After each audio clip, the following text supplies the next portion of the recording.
너희는 마음에 근심하지 말라. 하나님을 믿으니 또 나를 믿으라.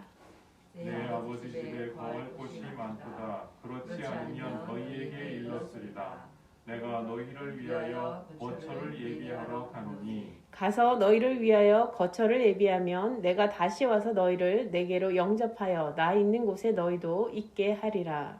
내가 어디로 가는지 그 길을 너희가 아느니라. 도마가 이르되 주여 주께서 어디로 가시는지 우리가 알지 못하거늘 그 길을 어찌 알겠사옵나이까. 예수께서 이르시되 내가 곧 길이요 진리요 생명이니 나로 말미암지 않고는 아버지께로 올 자가 없느니라. 너희가 나를 알았더라면 내 아버지도 알았으리로다. 이제부터는 너희가 그를 알았고 또 보았느니라. 빌립이 이르되 주여 아버지를 우리에게 보여주옵소서. 그리하면 족하겠나이다. 예수께서 이르시되 빌립아 내가 이렇게 오래 너희와 함께 있으되 내가 나를 알지 못하느냐. 나를 본 자는 아버지를 보았거늘 어찌하여 아버지를 보이라 하느냐. 내가 아버지 안에 거하고 아버지는 내 안에 계신 것을 네가 믿지 아니하느냐. 내가 너희에게 이르는 말은 스스로 하는 것이 아니라 아버지께서 내 안에 계셔서 그의 일을 하시는 것이라. 함께 읽겠습니다. 내가 아버지 안에 거하고 아버지께서 내 안에 계심을 믿으라. 그렇지 못하겠거든 행하는 그 일로 말미암아 나를 믿으라. 아멘. 한밤중에 가룟 유다가 만찬 자리를 떠나서 제자단에서 이탈합니다. 예수께서 끝까지 신임하셨던 제자였는데 이제 배신자로 돌아선 것이지요. 십자가 고난 예고가 현실이 될 상황이 되었습니다. 근데 또 예수께서 지금 인자가 영광을 받았고 라고 이렇게 수수께끼 같은 말씀을 시작하시게 됩니다. 이렇게 해서 고별 설교가 시작되는데요. 14장에서 17장까지는 예수님의 고별 설교가 기록되어 있습니다. 먼저 14장 1절 전반부에 보니까 너희는 마음에 근심하지 말라 이렇게 예수께서 권면하십니다. 원문으로 보면은요. 이 단수가 이 마음이 단수로 표현되어 있거든요. 근심하는 제자들 마음이 한결같다는 것입니다. 한결같이 뒤숭숭한 상태라는 것을 이렇게 단수로 표현해주고 있습니다. 왜 제자들의 마음이 뒤숭숭합니까? 예수께서 계시지 않는 부재 상황을 맞이하게 될 것이기 때문입니다. 사실 마음이 괴로우시기는 십자가 길을 앞둔 예수님도 마찬가지 아니셨겠습니까? 그렇다고 다 함께 부둥켜 안고 엉엉 울면서 괴로워할 수는 없잖아요. 예수께서 위로하고 권면하시면서 비전을 보여주고 계십니다. 하나님을 믿으라, 또 나를 믿으라 이렇게 말씀을 하고 계시죠. 여러분 생각해 보십시오. 예수님을 지금 당국자들이 죽이기 위해서 혈안이 되어 있는 상황 아니겠습니까? 더 이상 공적 활동이 불가능하게 된 상태였습니다. 심지어 지금 배신자가 당신을 팔 것이라는 예고까지 되어 있고요. 그 예고 이후에 배신자가 실제로 예수님을 팔려고 밖으로 나간 상황입니다. 그런데도 예수께서 지금 당신을 믿으라 하십니다. 현실적으로 생각을 해보면은요, 제자들이 이거 받아들이기 어려운 요구 아니겠습니까? 어떻게 믿을 수가 있겠어요? 제자들로서는 예수님 말씀이 허언이나 허세처럼 공허하게 들렸다고 하더라도 어쩔 수가 없었을 것입니다. 그럼에도 불구하고 제자들에게 담담하게 이 믿음이 완전히 떨어지지 아니하도록 말씀을 주고 계십니다. 우선 예수께서 제자들이 믿고 근심하지 않을 근거가 있으니 이를 굳게 붙들라고 말씀하여 주고 계십니다. 2절 이하에 보니까요. 아버지 하나님 집에 거처를 예비하러 가신다. 이렇게 말씀하십니다. 또 다시 오셔서 제자들을 영접해서 함께 있게 하시겠다. 이렇게도 말씀을 하십니다. 당장은 예수의 부재라고 하는 부정적인 상황에 놓이겠지만 이를 능가할 장래의 소망이 임하게 된다고 하는 것이죠. 자, 예수께서 약속하신 거처는 아버지 하나님의 집이라고 했는데요. 예수님이 다른 곳에서 내 아버지의 집이라고 하신 곳이 있지요. 이 다른 곳 말씀을 보면은요, 이때는 예루살렘 성전을 의미하는 것입니다. 근데 이번에는 그런 의미가 아닌 것 같습니다. 아마도 하늘에 하늘에 계신 아버지 하나님의 집 여기에 너희들 거처를 마련하려 가신다 하신 말씀일 것입니다. 자, 그렇다면 예수께서 하늘나라에 가셔서 복 좋은 곳에, 요새로 얘기하면 역세권에 거주지 고급 맨션을 분양받아서 놓고 오시겠다 이런 말씀일까요? 그런 것은 또 아닐 것이겠죠. 예수께서 말씀하시고 싶은 거처란 무엇입니까? 하나님과 하나 되어서 거하는 상태, 하나님과 함께 거하며 사귀는 장래에 관한 그러한 말씀인 것이지요. 3절에 보니까 거처를 예비하면 또 다시 오시겠다 약속을 하시는데요. 히브리서 6장 20절 말씀에 보니까 그리로 앞서가신 예수께서 멜기세덱의 반차를 따라 영원히 대제사장이 되어 우리를 위하여 돌아가셨느니라 이렇게 기록되어 있습니다. 십자가와 부활 사건의 모든 드라마를 성취하실 때 대제사장의 사역도 이렇게 성취하신다는 말씀이거든요. 약속하신 하늘의 거처가 이와 같은 과정을 통하여서 예비된다는 것이죠. 그 이후에 다시 오시겠노라 이렇게 약속하여 주셨습니다. 예수께서 십자가에서 죽으신 후에 부활하셨지요. 그리고 과연 제자들에게 다시 나타나셨습니다. 그런데 어떻게 됐죠? 그 뒤에 40일 동안 제자들과 함께 동행하시다가 또다시 승천하셨어요. 다시 오시겠다고 약속하셨는데 또 가셨습니다. 그렇다면 다시 오신다는 약속은 무엇이지요? 보혜사 성령님을 통해서 다시 오신다는 말씀입니다. 우리 본문 말씀 그 다음 단락부터 자세하게 나올 내용입니다만, 보혜사 성령께서 오시면 우리 각자가 하나님 성전으로 받아들여지게 될 것입니다. 성령께서 우리 가운데 현존하시면은요, 하늘에 계신 하나님 아버지와 부활하신 예수님께서 우리와 함께 계시는 것이기 때문입니다. 우리가 당장 눈앞에 보이지 않고 손에 잡히지 않을지라도 성령이 현존하실 때 이 성령의 현존이라고 하는 특별한 영적 차원을 통해서 예수님 이름으로 하나님 아버지께 연결되게 된다는 말씀입니다. 예수께서 모든 제자들을 위하여서 이 영적 거처를 마련하시는 과정을 통과하셔야 한다. 이것이 바로 예수님의 부재와 이별이 필요한 이유다. 이렇게 말씀하시면서, 그러니까 믿음으로 잘 이겨내다오, 이렇게 예수께서 지금 말씀하고 계시는 것이지요. 예수께서 내가 가는 길을 너희가 잘 알지, 이미 알고 있지, 이렇게 말씀하시니까요. 근데 제자가 이제 또 엉뚱한 대꾸를 하는 것이죠. 도마가 우리가 그걸 어떻게 알겠습니까? 정확한 목적지와 행성지를 알려달라, 이렇게 요구를 합니다. 예수께서 여기에 답하셔서 그 유명한 내가 바로 길이요 진리요 생명이라는 답변을 주시죠. 내가 길이다.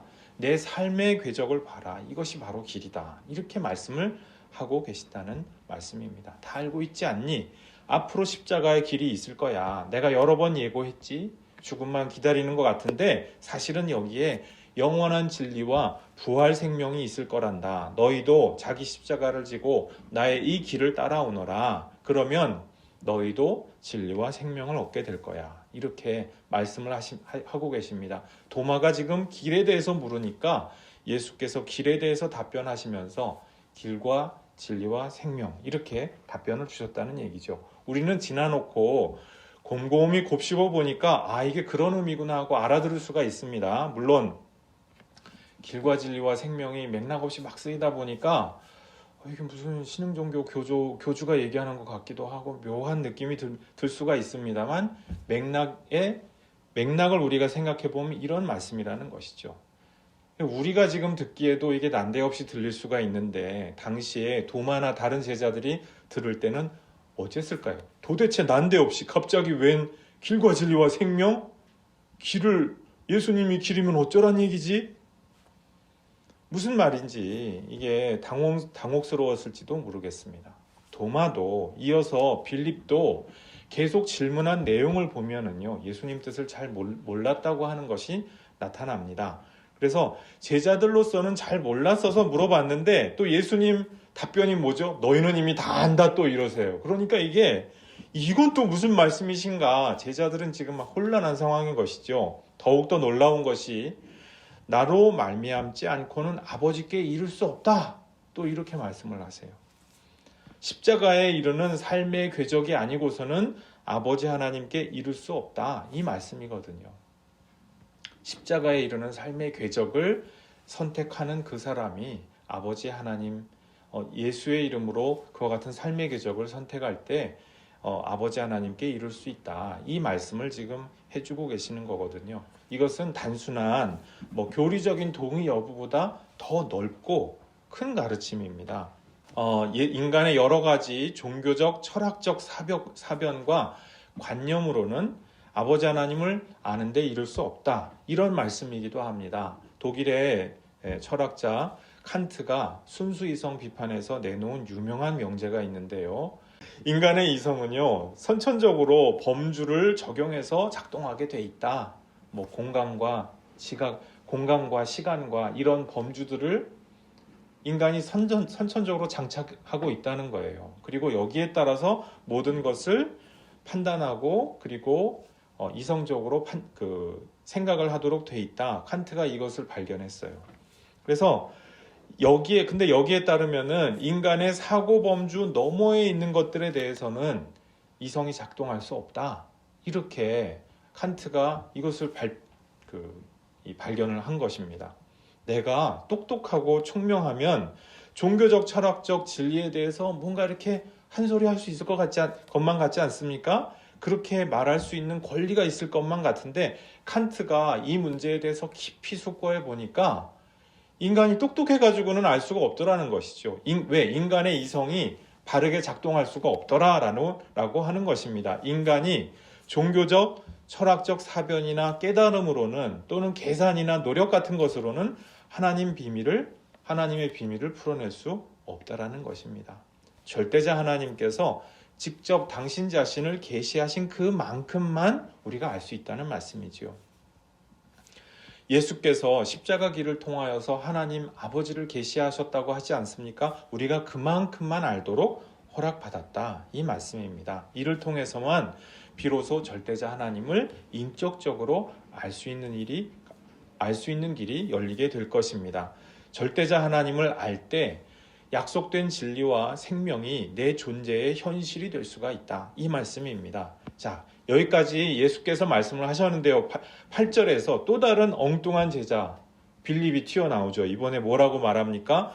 주님, 아버지를 우리에게 보여주옵소서. 그리하면 족하겠나이다. 왠지 불평하는 분위기 같지 않습니까? 자꾸 우리 버전으로 이것을 좀 풀어보면 이런 말이 되겠지요. 자꾸 말만 하지 말고 딱 보여주시라. 이 아버지를 절대 못 보여주시지 않느냐. 아무리 뭐라 하셔도 나는 절대 만족 못한다. 이 얘기입니다. 그렇죠? 이런 식으로 힐난하는 톤이 있지 않았나 싶습니다.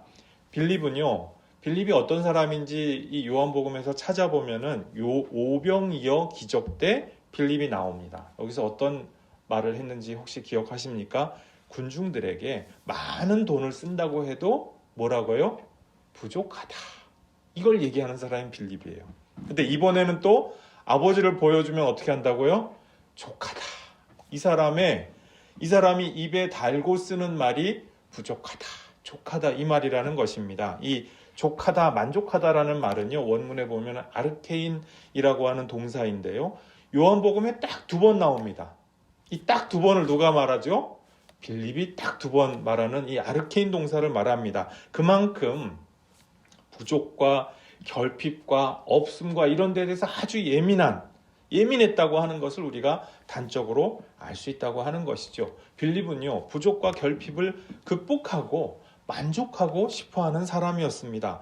먹을 것이 없다고 불평한 것만이 아니고요, 예수님과 하나님의 부재에 대해서도 불평할 줄 알았던 인물입니다. 부족과 결핍과 없음에 대해서 고민하다가 여기서부터 궁극적인 의미와 보람을 추구하는 데까지 나아갔던 이러한 믿음의 인물이 빌립이었다. 이렇게 볼 수 있습니다. 사실요, 이것은 빌립에게만 있는 캐릭터는 아니지요. 그 누구나 빌립과 같은 캐릭터가 있습니다. 그 누구도 당장의 부족함과 결핍 때문에 그 존재가 규정되는 것은 아니잖아요. 지금 동네에 굴러다니는 티끌을 쓸어내는 일을 한다고 해서 그 사람의 값어치가 티끌에 불과하다고 우리가 판단할 수 있습니까? 신문지 몇 장 돌리는 것으로 근근히 살아간다고 해봅시다. 그 사람의 본질이 신문지 몇 장짜리라고 우리가 감히 판단할 수 있겠습니까? 모름지기 사람의 가치는요, 초월적 절대자 하나님께서 판정하시는 것이지요. 부자와 거지 나사로 이야기가 이것을 우리에게 보여주고 있습니다. 부자는요, 고급진 음식과 고급진 저택과 고급진 친구들에게 둘러싸여 있는 사람이었습니다. 날마다 파티와도 같았습니다. 요즘 말로 인싸였습니다.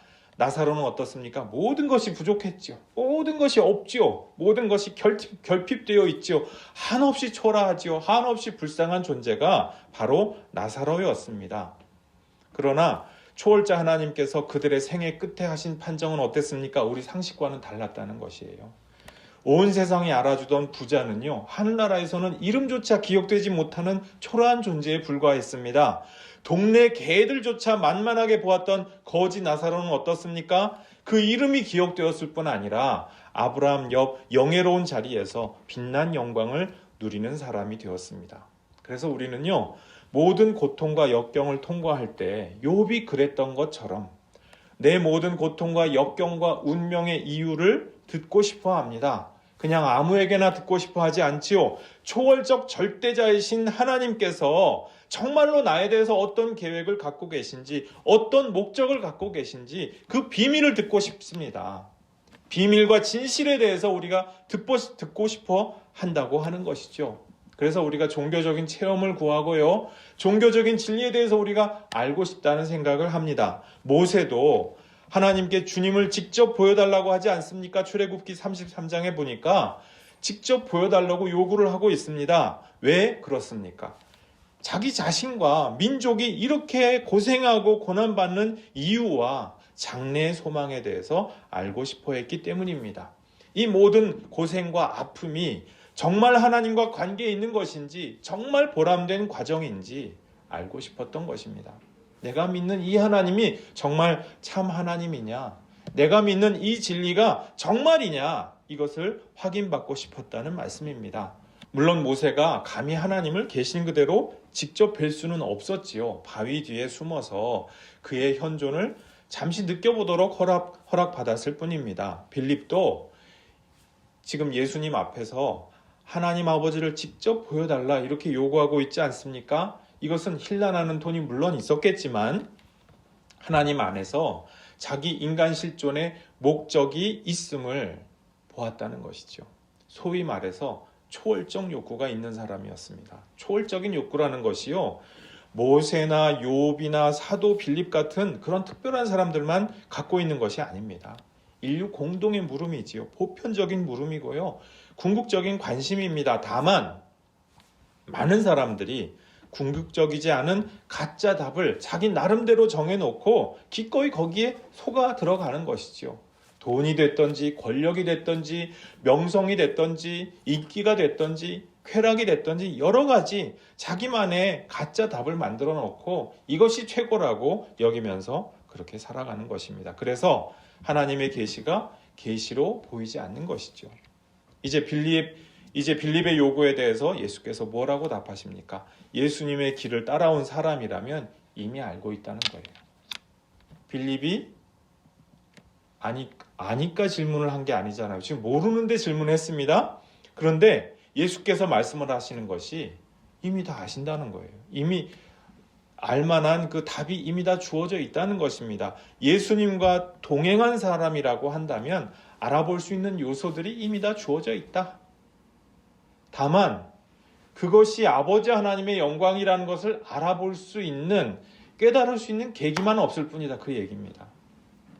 하나로 전체로 알아보고 인식을 못했을 뿐이지 이미 그 은혜와 영광이 다 와 있다는 것이죠. 그래서 다시금 예수님을 주목하고 그가 베푸셨던 모든 은사와 기적들과 하나님의 일들을 돌아보아라. 그러면 그 안에 아버지 하나님께서 계신다는 것을 확인할 수 있을 것이다. 이렇게 말씀하여 주십니다. 이와 동일한 은혜가 우리에게도 임할 것입니다. 우리가 그리스도인이 된다는 것이 무엇입니까? 예수님 제자가 되는 것이 무엇입니까? 예수님 이름으로 살아가는 것이지요. 예수님 때문에 삶의 선택을 해나가는 것이지요. 그렇게 함으로써 예수님과 동행하는 것이지요. 우리 각자가 삶의 각자 과정 가운데에서 예수님 이름으로 예수님 때문에 결단하고 선택하고 다시 다짐하고 그렇게 삶의 행보를 나아갈 때 그것이 바로 예수 믿는 사람의 모습이지요. 이 결단과 선택이 반드시 완벽하고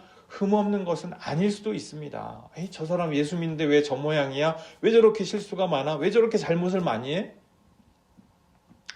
그렇게 비난할 수도 있으나 그러나 그렇게 예수님 이름 때문에 비록 흠이 있고 잘못이 있고 결함이 있을지라도 선택하고 그리고 결단하고자 하는 그 모습, 그것이 바로 그리스도인의 모습이라고 한다는 것이죠. 다만 예수님 때문에 예수님 이름으로 서툴게나마 부족하게나마 결단하고 선택하면서 또 때로는 모멸감과 아픔과 괴로움까지 견뎌내면서 그렇게 나아가는 것, 그것이 그리스도인의 삶이라고 할 수 있습니다. 나 자신을 볼 때에는 참 부족하고 모자라지요.